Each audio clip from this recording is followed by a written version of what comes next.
programa ay rated SPG. Ito ay nangangailangan ng striktong patnubay at gabay ng magulang dahil sa mga sensitibong tema at eksena na hindi angkop sa mga bata. Sa araw mismo ng kapistahan ng Quiapo, dito din magaganap ang paglusob ng mga kapulisan sa warehouse ng pagawaan ng droga ni Ramon, kung saan nagaganap din ang isang malaking transaksyon nila Ramon at ng Red Phoenix. Nabigla nga si Ramon dahil tiwala siya at hindi niya inaasahan na matutunton ang kanyang warehouse, lalo pat busy umano ang mga kapulisan dahil nga ito ang araw ng kapistahan ng Quiapo. Nalaman nga ni Ramon na si Edwin pala ang dahilan kung bakit nasa kote ng mga pulis ang kanyang warehouse. Dahil nagtiwala nga si Edwin kay Jacobe at buong akala ni Edwin ay isa itong big time customer.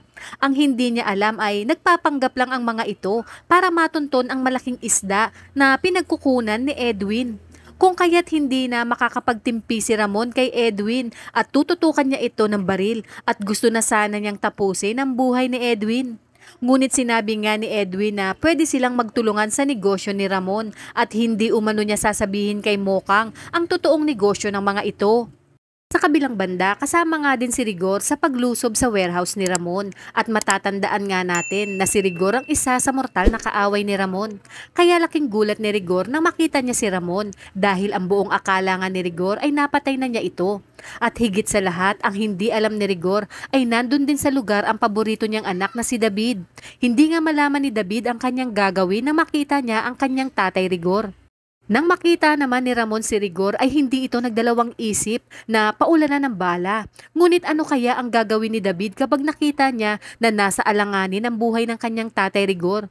Magagawa niya kaya itong tulungan kahit na ang kapalit ay malalaman na ng kanyang tatay Rigor ang pagpapanggap niya bilang tanggol?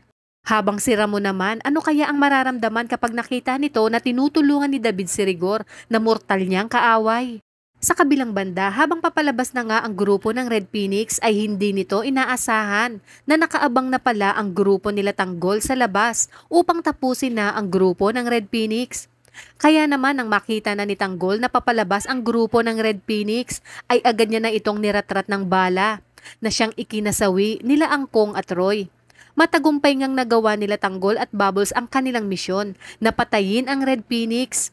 Ngunit maiipit naman sila dahil mahuhuli sila ni Rigor. Mabuti na lamang at nandoon nga din sa lugar sina Chief Espinas at Balatukan dahil sumama nga ang mga ito para maging lookout nila Tanggol.